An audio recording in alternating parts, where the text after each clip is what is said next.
Hi everyone and welcome back to my top 500 games. To start off this part we have another 3-part clump. Number 231 is Road Rash for the PlayStation. Number 230 is Road Rash for the Mega Drive. They are different enough I believe to count them as separate games, at least for my list at least. And number 229 is Road Rash 2. Now the PlayStation version is definitely at the bottom of these three because it has severe problems when it comes to load times and scrolling through menus and all that. It has some nicer graphics during the races, and it also has some really strange looking cartoon graphics for outside of the races, like when you are going through the menus. Like you've got all these characters with giant mouths or just horribly mangled faces or just really strange looking. It's hard to describe without seeing it yourself. It's a very particular art style. But as for what Road Rash is itself, the series is a set of racing games. You control someone riding a motorbike and you have to get to the end of the race. And the way that it works is that you'll have a set of 6 races, and then once you've won those 6 races, you'll progress to the next set of races, and then you have to beat those races and so on and so forth. You earn money by doing these races, and with that money you can buy upgrades to your bike, which is really the main thing that you do upgrade. You just get like extra bikes and stuff. And as for the races themselves, they've got quite a strange bit of variety to them when it comes to racing, because it isn't just racing. You do attack your opponents, but not traditionally in the way that you would with, say, like a car game where you shoot out weapons and stuff. You basically just punch and kick them. They go next to you, you can punch and kick them, and they can fall off. And also, they can knock you off as well, and if you do get knocked off, you will have to go back to your bike. Although your character does automatically run back to their bike, it can be quite a fair distance. You can control it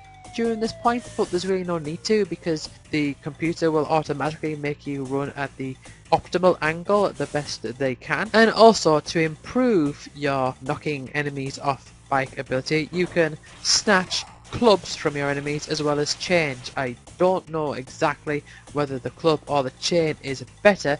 I think the chain is meant to be better than the club, but the way that you get them is just by attacking the enemies that attack you with those items, so you can steal it from them. Now you can also lose the race by getting wrecked, which is where you basically crash too much, and you can also lose the race by being busted, and that is where the policeman catches you. So you've got to escape from the police as well, because after all, you are racing on a public road and you're being violent.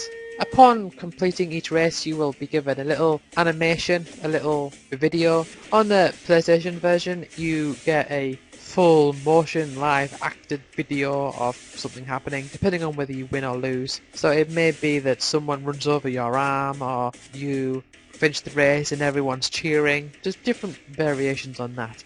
And of course on these other earlier versions it's just a little animation using the in-game graphics. But I really got into these games. I think I may have had a Road Rash game on the Amiga, but I'm not too sure about that. I think I might have had one on the Mega Drive, but I'm not too sure about that. I know my friend Thomas definitely did have one on the Mega Drive. I'm not sure if I ever did. But what's also interesting is that each character in the game has a name and a personality. So before you start a race, you'll get this picture of one of the characters, one of the other racers, and they'll say something to you. And it depends on what type of character they are, it will vary what they say. And usually the different races are based in different states. So you might have the Arizona race, or you might have the Texas race, and they'll have different environments, and they'll have different music to accompany them. It's a strange music.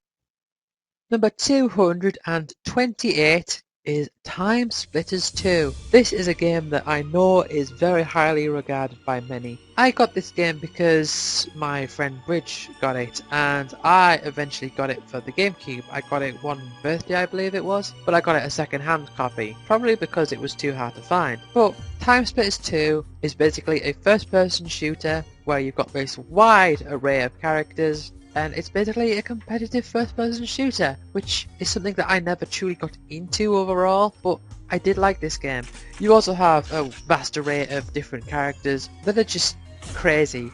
Like, you'll have a gingerbread man or a snowman on a flying carpet or a monkey, the monkey being Time Splitters' mascot, I suppose. But I can't really think of too much to say about this game, but I did like this game. And the story mode, I don't remember if I did complete it, but I do remember that I played it. I remember, for example, you could switch between not just having a weapon and having a different weapon, but you could switch to this device which would act as a map, which is also interesting because, you know, these days all games would have just the map in the corner. Like every game would just have that by default. So it was interesting to like switch between. And also it was interesting to have parts where you have to shoot the camera so that they can't see you, which is strange. You can shoot the camera so that they can't see you, but surely the security guards would be able to see that the camera's broken. You'd think that they'd figure out something was up there, wouldn't you? But yeah, that's that. Number 227, we have Tekken 2. This game, I believe, was a big improvement over the first game. Although saying that, gameplay-wise, if you're talking very specifically for the actual quality of the combat, I don't think I could comment too much on that. But this game was such a big game for me. This is one of the big milestones, I suppose you could say, because this game I played in an arcade.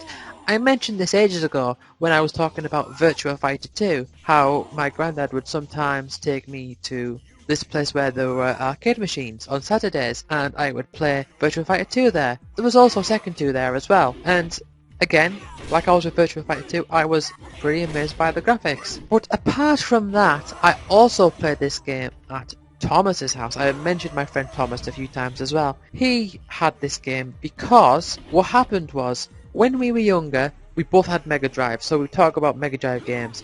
And then one Christmas, I would say to him, I got a particular game. And then he would say to me, so what? I got a PlayStation.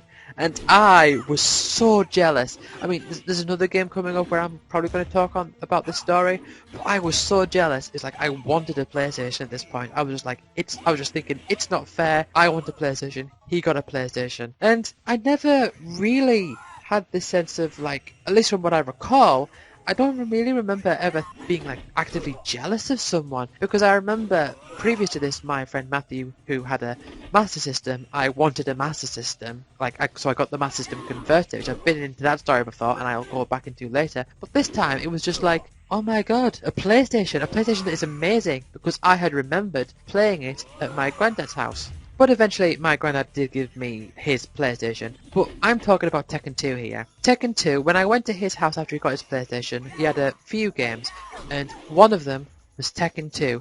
And I remember playing this game quite significantly when I was there, and I just had so much fun. Like, I think of the few games that were there, this was the one I got bored of the most, but also I was just so excited to be playing a PlayStation. And so I would just be amazed at like this 3D fighting game.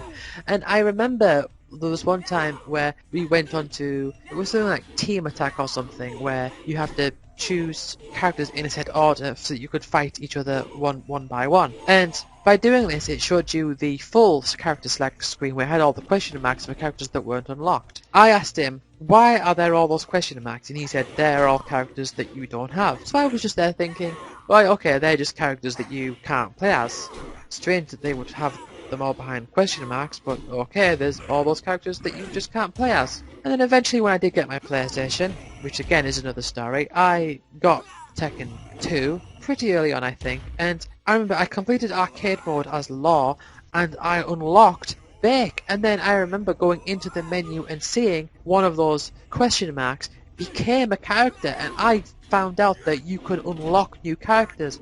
And this was when it hit me that games, even though I did have a bit of experience with this in the past, not much but a little bit, but this is where it hit me, where games were this continuous thing that just like, you can just keep progress, and you can use a memory card and it will keep track of your progress. And it was just amazing to me that I could just unlock a character and then I would have that character forever from that point on. Also, what my friend Thomas did is he used to call the suits that you used, like the costumes, if you pressed X or circle, it would have the character's name in blue. He called that their sad suit, and the square and triangle one, which had their name in red, he called that their happy suit, which is weird. I don't know where he got that name from. It's like with the first boss of Sonic 1 calling it a Bommy Knocker. I think that may have been him. But yeah, that's the main story about Tekken 2 and why Tekken 2 is such a big part of my development, I suppose, because it did introduce this concept to me, which at the time was just fantastic. Also, one thing to point out just before I move on to the next game is that Devil kind of scared me a bit. Like the way that you finished the previous battle before, and then the previous battle before, which was the character that you would unlock with whoever you would unlock with the character that you selected when you first started the arcade mode. It's complicated, I know, it's weird, but you fought that character, and then you fought Kazuya, I think, and then you fought Devil, and the versus screen when you were fighting Devil, and it had like Devil's eyes in the background, and you'd stand up and it played that evil music with all that series of mirrors in the background. It used to scare me a little bit, but man, Tekken 2. I mean, obviously, number 227, I'm not saying it's an amazing game at all, but it just did so much for me at the time. Number 226 is The Elder Scrolls V Skyrim, and I'm not going to be saying too much about this really because I don't think I have too much to say, but I am going to say that I think this is better than Oblivion because of what I mentioned before. Obviously Oblivion was earlier on the list, so yeah, I like it more than Oblivion, but that's what I'm going to be talking about here. See, what I don't like about Western RPGs in general is that I don't like role-playing, I don't like creating a character, I don't like the whole thing of you start the game and you've got to decide on these things like select your star sign, select which things you specialize in before you even get to play the game. I just don't like that stuff. And this really toned it down. You basically chose very little at the start and everything was built up about how you progressed your character as the game went on. And the way that the system worked is that you leveled up your individual skills by using them as you did with Oblivion. Apart from there was no athletic skill, so you couldn't increase your speed by moving around. But you know, you had blocking, light armor, heavy armor, like sword skill, blunt weapons, smithing, all that lot. And by doing that, you leveled up that thing, and you also got a bit of experience to go to your general level. And when you leveled up your general level, you could then spend point into different of those different skill sets. And it would sort of work away along this like little skill tree, which I know is pretty generic, but you'd have like this little skill tree, and then once you maxed out one of those skills, you could then make it legendary, which means that you lose all of the points that you put into it, but allows you to level it up again. That's a system I can get behind. I like that system. I like the idea behind it. Because what it means is that you don't have to worry about putting skills into the wrong thing so that you like mess yourself up later on, I suppose. And I did really like that. Still never really got into the whole role-playing thing though. Number 225 is Marble Blast Ultra. This is an Xbox Live arcade game, and there really isn't too much to say about this. It's kind of like one of those games where you've just got to move like a marble around. Now, this game doesn't necessarily present you with any like special powers or anything. It doesn't present you with any really interesting mechanics, so to speak. It just has really nice physics. So you'd have these ramps, and you could really feel like you would get momentum from those ramps. And just the way that you landed and the way that you like floored through, it was really nice. And you basically had a series of levels that, to be granted, they all look pretty generic. They all look pretty just like a standard grid that was like put together. But I had fun playing this game. Really, really simple. Really not much to say about this, so I'm not going to just pad this out by talking about it more. But yeah, it was a good game. Number 224 is Puzzle Kings. This is a pool game where you play pool. Now, first I'm just going to get this rant out of the way. There are microtransactions. Boo! Microtransactions are awful. Yep, it has microtransactions. You can buy different chalk, which will allow you to improve the performance of your queue, which is, you know, you spend stuff on consumable stuff, and that stuff helps you. So, yep, microtransactions, that's horrible. But it was a pool game, and it was pretty nice graphic-wise. Everything looked really clean. Everything was rather clear. It did do the thing of where you have a line where it shows you exactly the way that the ball is going to travel in a particular direction, which I don't know, I find it quite of a strange concept really, because in a way I kind of think, what's the point of making a game where you've got to aim, where there is this line that just tells you where things are going to go? But then again, I think that that's really no different to just like holding a ruler up to the screen or something. I don't know. It's a tricky subject, I think. You did also have the extra snooker DLC, which is okay, I suppose. But what was strange is that you got points for doing shots in a rather unusual way, which is weird. Like usually, like you would just score points for getting the balls in the pocket and winning the game, but you got points for performing strange tricks, which sort of added up to your money. And everything was just kind of nice about this game. There was nothing really like insidious behind it, or nothing was really jarring, obviously apart from the microtransactions. But I don't know, it was just a nice game. But there's two things I'm going to talk about here, two things I want to point out. One of them is something that I really liked about the game, and something else is something that, well, I'm not going to say I like it, but something that I think is interesting. The thing that I find interesting is that in this game they had adverts. Like, for example, you get to the loading screen, and at the bottom of the screen it would have this advert for Pringles, just like an image advert, and it would, have the Pringles logo and the Pringles man, like with the mustache, and you just casually advertise Pringles. Is this kind of like a sponsorship? Sometimes they would advertise Wipeout HD, but it just gets me thinking, advertisements and product placements are sort of like the antithesis of an art form, I suppose. Like if you have something where you've got this film and it's like meant to be an emotional scene, and then you've got one character just saying like, I'll just get my so-and-so's cola, it seems to take away from that experience and makes it feel cheap and tacky. But I kind of think that in this environment where you've just got the game itself and it's just during a loading screen, and it's not necessarily a game that's got like a narrative behind it or anything. It's got a very specific style to it, such as, a pool game. Then I think to myself, would it be good for a game to have those types of product placements in it in order to make up costs so that they could reduce the price of the game? I know it's a tricky subject, and there's obviously room for insidiousness there in it. Like, for example, they could purposefully make the loading times a bit longer just so that they could advertise and get so much more money out of it. Of course, there's going to be that. And there is the whole question of integrity and everything. But it was something that I saw and I thought, this isn't intruding on my game at all. I didn't feel like it was intruding on my game at all. I didn't really have a problem with it. But I think it's just an interesting question and something to think about. What do you think?